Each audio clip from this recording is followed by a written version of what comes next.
Hello everyone and welcome to another episode of UFOs and the Paranormal. Today's episode is called 8 True Cases of Animals Healed by Aliens. There are literally hundreds of cases of people who have been healed as a result of a UFO encounter, but what many people don't know is that animals are being healed as well. It's not super common, but it does happen. It's not a new idea. In fact, it's appeared in film at least a couple of times that I know of. One good example comes from the science fiction film Starman, starring Karen Allen and Jeff Bridges. There's a very memorable scene in that film in which Jeff Bridges, who plays a human-looking extraterrestrial, heals a deer who had been killed by a hunter. More recently, in the science fiction comedic film Paul, which is about an alien on the run from the government, Paul, a gray alien, heals a dead bird and brings it back to life. It doesn't end too well in that case, but in most of the true life cases, it ends very well. So in this video, I'd like to cover 8 true cases of animals that have been healed. These cases have occurred across the United States and the world. I'm going to start with the most common category by far, which is dogs, and then move on to the cases involving other animals. The first case I'd like to talk about occurred in 2012 and involved a dog by the name of Ben. The main witness in this case is a woman named Joy Davies. She was born in 1949 and currently lives in a small town in Pennsylvania called Warren. This is outside of the Allegheny National Forest. And on August 2nd, 2012, Joy Davies was taking a walk in the forest in her backyard with her dog named Ben.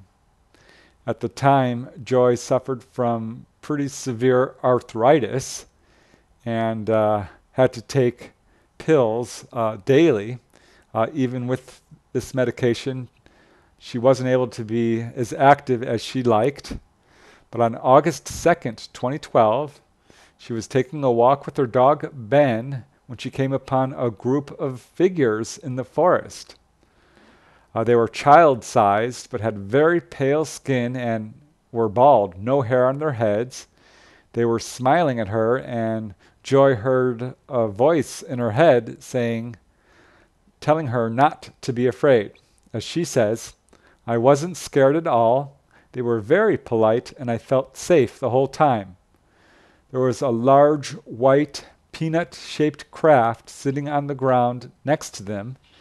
It lit up the forest around them with a bright, soft blue glow, and suddenly Joy found herself inside this craft. As she says, "I don't remember entering the ship, but I knew I was inside because the walls were curved and the blue light was underneath me. Ben was next to me, and one of the aliens was scratching him behind his ears, which he likes." As Joy stood there, she saw a tiny blue light, kind of like a little glowing star, but it was about the size of a snowflake, she said. The light appeared above her and started to float slowly down. Joy was delighted and began laughing, and she held out her hand to catch it. And as she says, "The next thing I remember is standing on the path facing my house. One of the aliens was holding my hand. When he let go and turned back down the path, I don't know why I didn't turn to watch, but instead I just walked back to the house with Ben and made a cup of tea. I then went to bed because somehow 4 hours had passed and it was late." When Joy woke the next morning, she had an incredible surprise. All the symptoms of her arthritis were gone and she was pain-free. She is absolutely convinced that the aliens healed her of her arthritis. As she says, "Now I haven't got it at all, and I haven't taken a single pill since. I've played tennis for the first time in several years, and I can knit again, now that the arthritis is gone." What's interesting and significant here is that her dog also was apparently healed. As she says, and I quote, "Ben seems more frisky too." So the dog had a lot more energy and was able to keep up with her as well. So this is a very interesting case which was investigated by a columnist by the name of Holly Thorne, who writes for the Morton Report. Holly Thorne interviewed Joy Davies, and as Holly Thorne says, prior to Joy's alleged encounter, 4 different people had reported strange lights in the area. 3 sightings had been reported since April, and only a week before Davies had her experience, several witnesses reported military activity in the forest. Part of the forest was sealed off for 3 days. So yeah, it's a very interesting case indeed, and it's not unique. The next case I'd like to talk about involves a dog by the name of Sam. The main witness in this case is a gentleman by the name of Danny Anderson. He's a resident of Mount Kiera, which is located in New South Wales, Australia. Throughout his life, Danny has had many unusual experiences, but one evening in 1971, while lying in bed, a whirling red light appeared in his bedroom, and he suddenly found himself being pulled inside of a large room with flashing lights and strange instrument panels. There was a 7-foot-tall humanoid in a green suit who instructed Anderson to sit in a weird type of chair. The alien placed a hand over Danny's eyes, which caused him some pain at first. But as Danny says, before long, though, the pain gave way to a beautiful, peaceful feeling, and I knew I never wanted to leave that place. A moment later, I was back in bed. So that was one very memorable encounter. Once he woke up, he found out that he had had some physiological changes. His sense of hearing and touch were now both ultra-sensitive. His face was red and swollen, and there were 2 hieroglyphic-like marks which had appeared on his chest. So following this experience, Danny had repeated visitations by what he describes as insectoid beings and other types of entities as well. But one afternoon, Danny was watering his plants in his garden when he saw a mantis-like creature exiting the shed of his dog and disappearing behind it. His name was Sam, and he was old and crippled with arthritis and would yelp with pain whenever anybody even tried to pet him. So the condition was so severe that Danny was planning on having old Sam put to sleep pretty soon. So after this incident, he rushed into the dog shed to check on Sam, and the dog was not only fine, he appeared to be completely healed. As Danny Anderson says, his coat was suddenly glossy, and his eyes were brighter than they'd been for years. From that day, the arthritis never troubled Sam. He went outside and looked for the mantid being, but there was no sign of him. But Anderson feels really humbled, and he feels like he's got a strong connection to these beings, who he says are, quote, full of love and peace. So it was a very benevolent encounter which healed a dog of arthritis. Another interesting case involves a dog named Katrina. I was able to interview the witness firsthand. She is an animal control officer from Arizona. Her name is Jujulee Kuita, and she's had encounters her entire life, beginning around age 5 when tall grays visited her in her bedroom in Indiana. Her encounters continued, including in not only physically, but in the dream state and in the astral state. She's had a number of very strange UFO sightings. Her encounters have been very benevolent for her, with lots of communication, lots of knowledge given to her. And Juju, as she likes to be called, considers these ETs her family. In the mid-2000s, Juju received a dog by the name of Katrina. Juju adored this dog and felt almost as though they were soulmates. She became closer to Katrina than any other pet she's ever had. But in 2016, Katrina became sick and developed a condition known as valley fever. This is a systemic fungal infection that can cause fever, nausea, lung problems, joint pain, inflammation, and worse. I mean, in some cases, it can be fatal. And Katrina was not doing well. At the time, Juju didn't know what was wrong with her dog, but she knew that the dog was definitely sick. But then one evening around March 2016, Juju found herself apparently on board a UFO. As she says, it looked like the inside of a football. The floor came up and met the ceiling that came down. It was not real sharp, but there was a curve in the wall. The room was dimly lit. Juju felt no sensation of movement. There was a weird kind of floor lamp on the floor, a weird device which she couldn't quite recognize, but looked like a lamp. She saw two men in the room as well. One was white-skinned and stocky with blonde hair and appeared to be Caucasian. The other was darker skinned with dark curly hair, and he looked almost Italian, was her impression. Both of them wore full-length white robes, but what really caught Juju's attention was that the Caucasian-looking man was hunched over her dog, who had her legs straight up in the air and appeared to be unconscious. Her first thought was that the man was hurting Katrina, and anger swept over her, and she took instant action. As she says, "I saw that he had my dog. She was on her back and she was kind of whimpering. She seemed scared, and I thought this guy was hurting her, so I grabbed what looked like a floor lamp. I grabbed this thing and I was going towards him."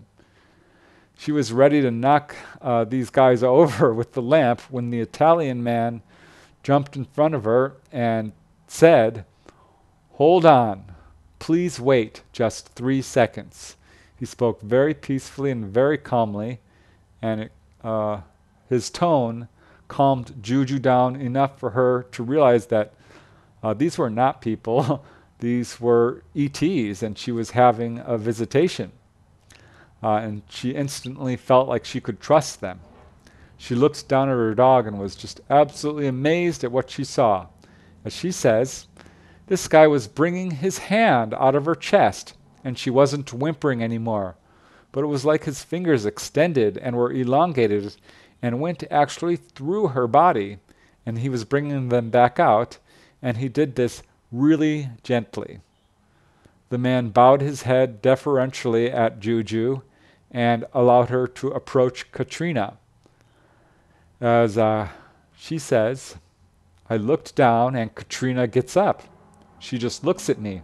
I kneel down to pet her and be next to her, and that was it. It ended. Juju woke up the next day back inside her home, and she instantly checked on Katrina, who seemed to be fine. As the days passed, however, Katrina did still seem to be a little unwell and started to get worse over a period of months. So she took the dog to the vet, and the veterinarian diagnosed Katrina with valley fever. Juju believes she knows how Katrina got valley fever because Katrina loved to dig around in the dirt, and it appeared that she had become infected by a fungus from doing so much digging. But Juju believes that Katrina's health was improved as a result of this encounter, and her life was extended. She believes the dog probably would have died much earlier, but the dog managed to live 1 year longer before finally dying of valley fever. Juju believes that the ETs healed Katrina, trying to keep her alive because At that time, Juju was going through a lot of personal difficulties in her life and really needed to have Katrina around. As Juju says, I think what they were trying to do was help her because they were so loving and so benevolent to me, toward me and her. I truly believe they were helping her. Following Katrina's passing, Juju was actually contacted by her ET friends who told her that Katrina was, in fact, of ET heritage, as Juju was herself. And finally, it made sense to Juju why she always felt such a strong and special bond to her. So this Juju has had a lot of benevolent encounters, as I said. Once, as a young girl, she was saved from a fall. Later on, as an adult, she believed her vision was healed as a result of a UFO encounter. But it was this incident with Katrina that left a very lasting impression on her. She continues to have experiences to this day with ETs. As she says, I've had the most beautiful healing and loving lessons from them that helped me in my Reiki, how to channel energy. Juju's story was told in the book Being with the Beings, written by Miguel Mendonca, and it's a really astonishing case. Another strange and bizarre case involving a dog occurred on July 23rd, 2015. This case comes from MUFON and was reported by an anonymous witness. The dog is also anonymous. I called the gentleman Rory. But on July 23rd, 2015, Rory was sitting in front of his computer in Yonkers, New York, when he suddenly became unaccountably paralyzed, unable to move. And his dog, who sat next to him, also appeared to be paralyzed. Rory didn't see anyone at first, but he did sense a presence in the room. Suddenly his electronics went haywire. His computer began switching on and off and began playing music, and the lights on his cell phone began blinking on and off. And at this point, events went from very strange to totally bizarre. Rory didn't hear anything, but he felt that the entities were telepathically questioning him, trying to study and categorize him. And he just kept thinking strongly, I'm a good person. I'm a good person. He felt a strong mental link to these unseen beings, but not only to these beings, but to his dog. So there was this sort of three-way telepathic link with Rory, his dog, and the beings. And it seemed to Rory as if his dog had been intellectually enhanced in his awareness. As Rory says, she was looking at me, and I felt she was telling me to be calm and unafraid. Rory actually wondered if one of the beings had taken over his dog and was communicating through her. At some point, Rory found himself apparently inside a craft. He was on a table, undressed, and was being probed. Next thing he knows, he was back in his computer chair, feeling like one of the beings had kind of taken over his body.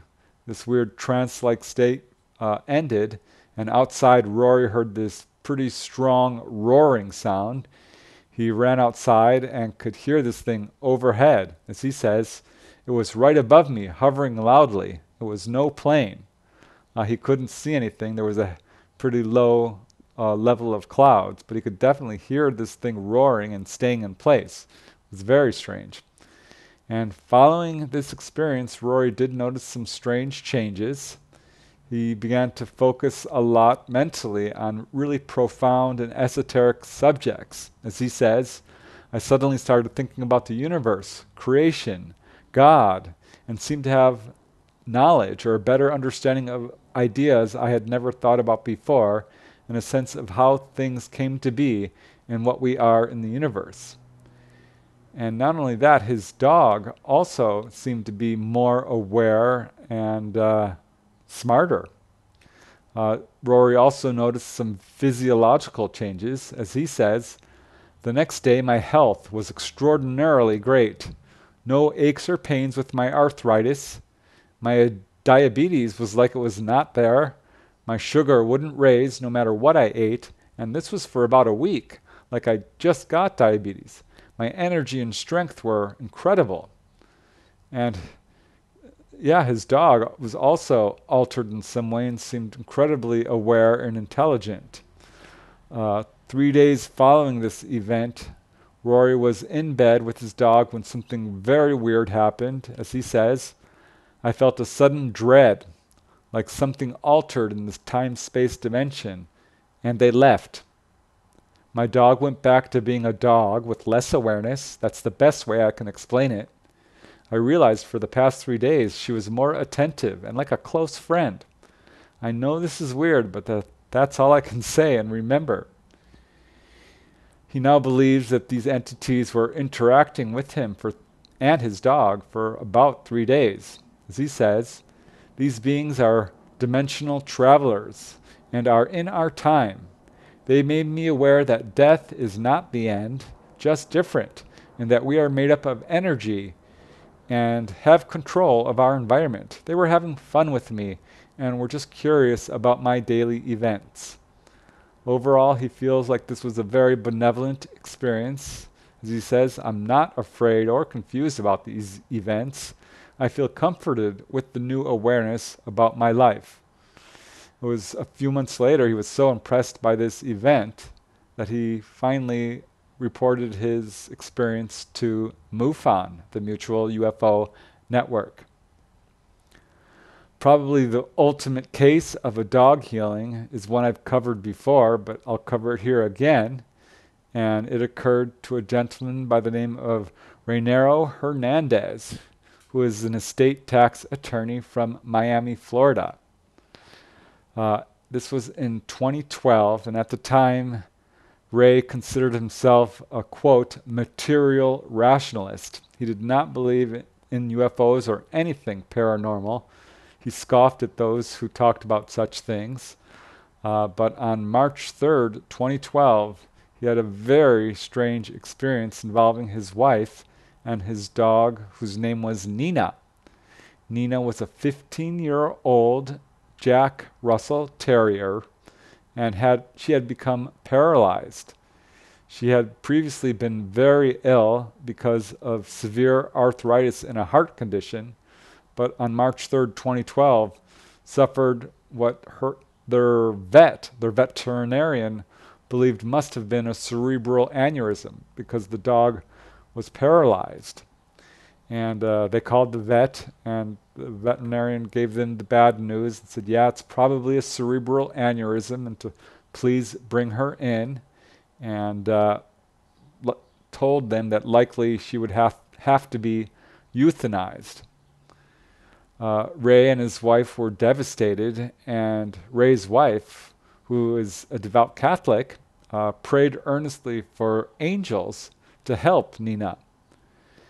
And the next morning at 6 a.m., this is now March 4th, 2012, Ray's wife woke up and carried Nina downstairs to the living room when, without warning, a, quote, small silver-colored translucent metallic object appeared in the corner of the room.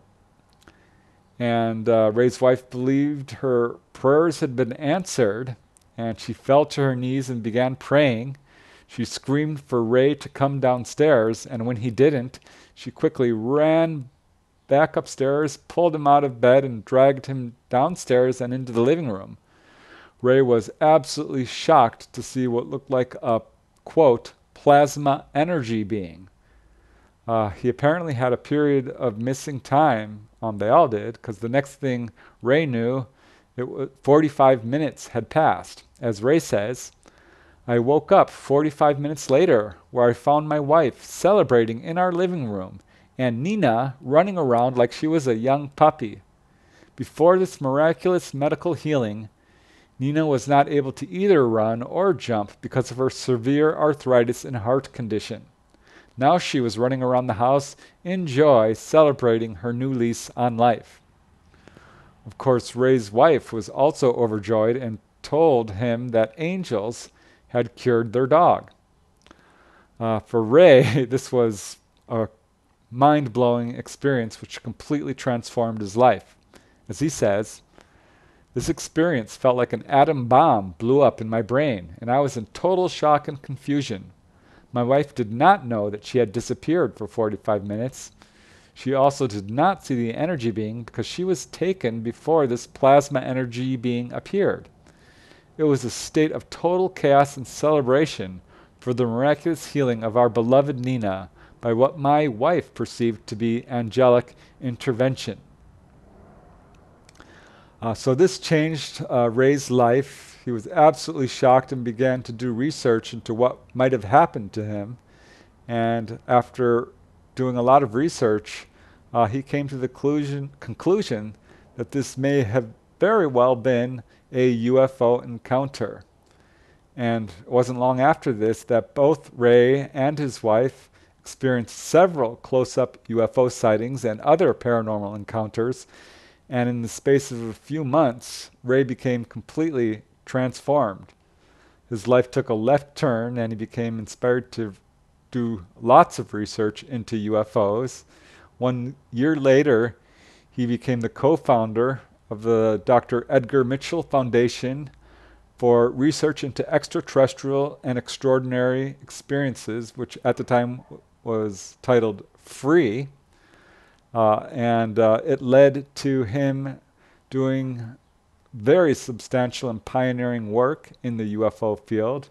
He wrote wrote and edited a groundbreaking landmark book titled Beyond UFOs, which brought some real scientific and academic attention to the UFO field. And he's now become a very major figure in the UFO field and is lecturing across the United States. So this is an incredible healing of his dog, and unfortunately it was temporary. Nina was a very old dog, and a few months later Nina died, but Ray and his wife would never be the same. It's an incredible encounter. So those are the dog healings, but as I've mentioned, there have been healings of a number of other animals. Here's a very strange case involving 2 roosters. The case comes from a witness by the name of Susan Navarez Morton, and it took place in a small town called Pleasanton in Texas. And one summer afternoon in 1959, Susan, who was 13 years old, she and her family went to attend a rooster fight. She and her family drove to a secret location because rooster fights are not legal in Texas. And she joined a huge crowd of people who all sat on wooden bleachers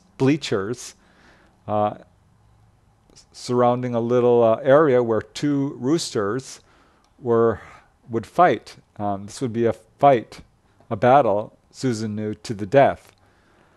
And the 2 roosters were fiercely fighting when suddenly the attention of the crowd was caught by a large glowing object which hovered at low elevation over the area.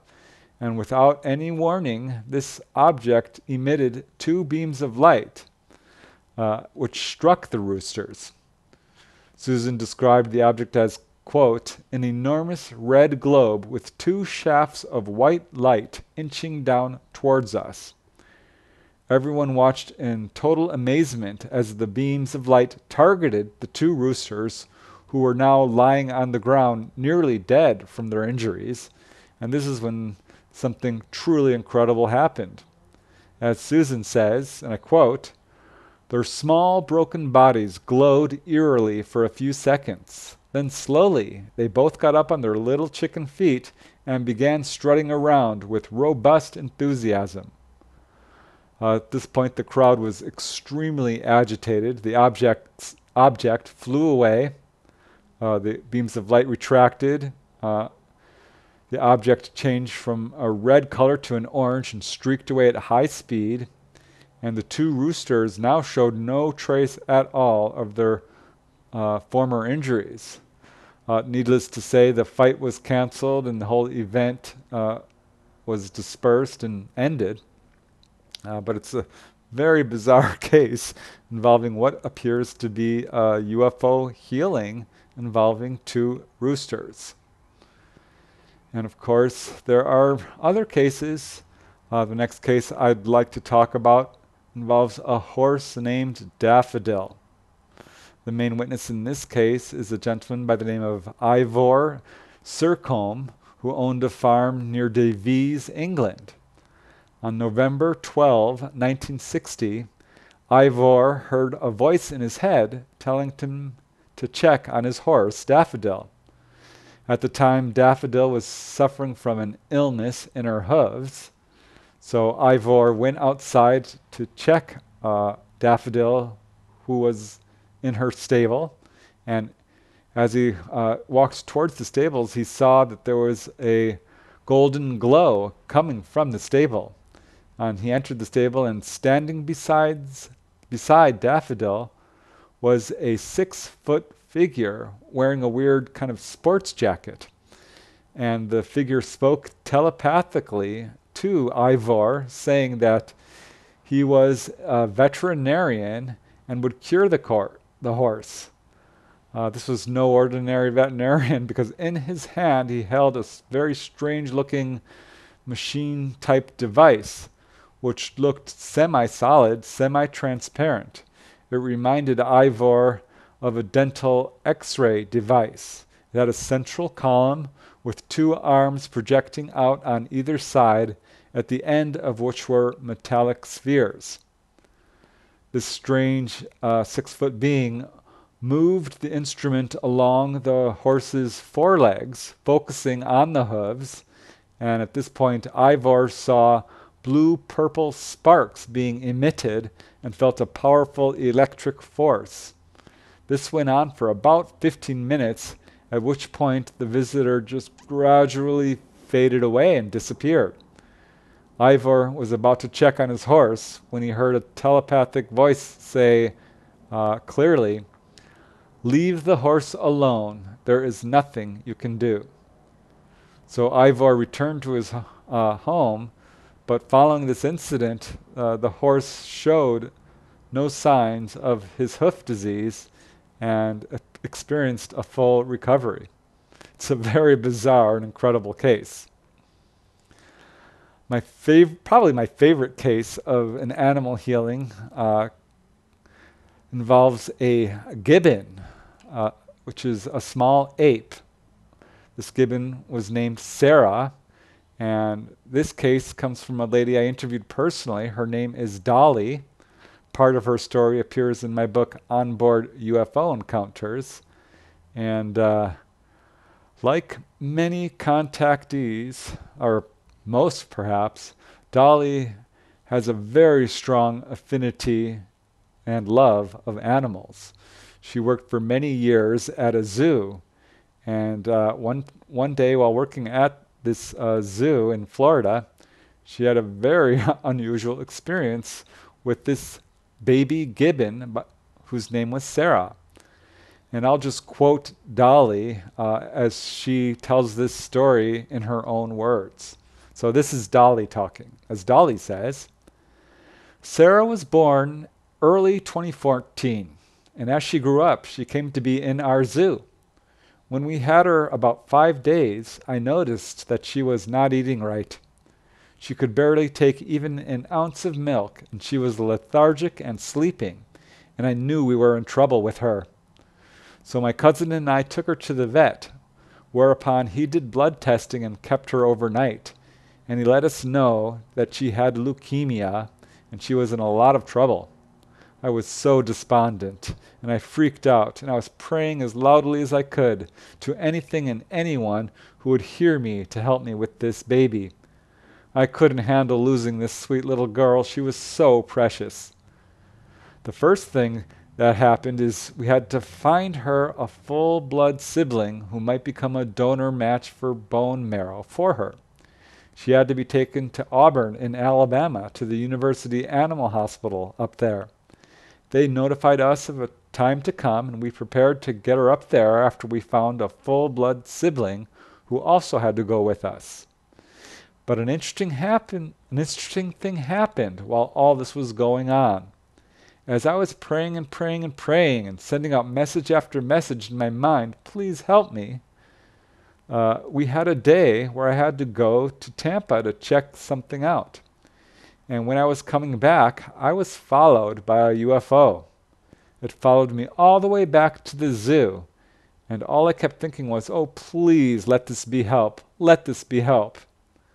We went to bed that night knowing full well that Sarah could die before we could even get her to Auburn. The next morning I got up and Sarah was awake and she seemed a little chipper, and she actually took 4 ounces at one time of milk and was more alert. I was so thankful, and I thought, oh my God, this is good.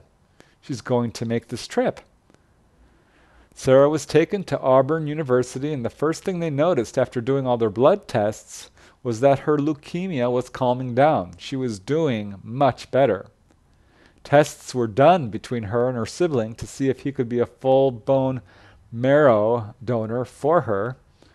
During this process, a very miraculous thing occurred. Sarah just kept getting better and better to the point that they didn't think she needed the bone marrow transplant.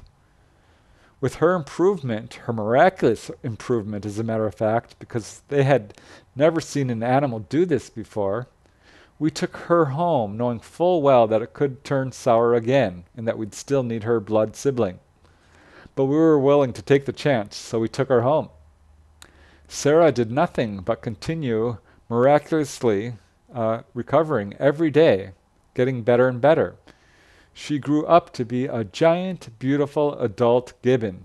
She is so sweet and loving. Her nature is the sweetest of any gibbon I've ever known. When we had other monkeys come to the zoo, she would baby them and take care of them and hold them as if she was their mother.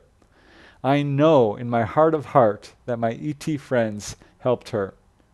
There's no way that they couldn't have. The vets all kept saying to us that they don't understand why she recuperated like that and why she has never, ever, ever had another recurrence or relapse. Today, Sarah now lives in another state, and she's very happy living with her family. She's very well taken care of, and she is still in excellent health and is doing wonderfully. She's probably going to live a good, long life.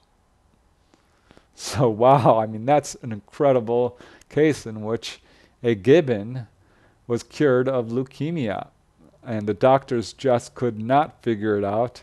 And Dolly is absolutely convinced that her ET friends, who are mostly Greys, healed Sarah of her leukemia. So I wrote about most of these cases in my book, and many other cases for that matter in my book, The Healing Power of UFOs. I wanted to do this video because I think this shows a very positive side to extraterrestrials, and that not only people are being healed, but animals too, as we have seen a variety of animals, dogs, horses, birds, apes. Couldn't find any other cases involving other animals, such as cats or what have you. So overall, it appears that this might be pretty rare, but I'm guessing that most cases involving animal healings go unreported, perhaps because they are so incredible, and of course animals are not able to communicate their healing either. But there are enough cases, I think, that this is clearly something that does happen, and it's something I think we need to watch out for, and again, shows that ETs are not only healing people, but are healing animals too. And again, these 8 cases, I'm sure, are only the tip of the iceberg. So it's a wonderful sort of aspect to UFO encounters that does not get enough attention, in my opinion. So that's the 8 cases I wanted to present to you. I want to thank you again very much for watching. I really appreciate it. And I hope you enjoyed this video. And until next time, keep having fun.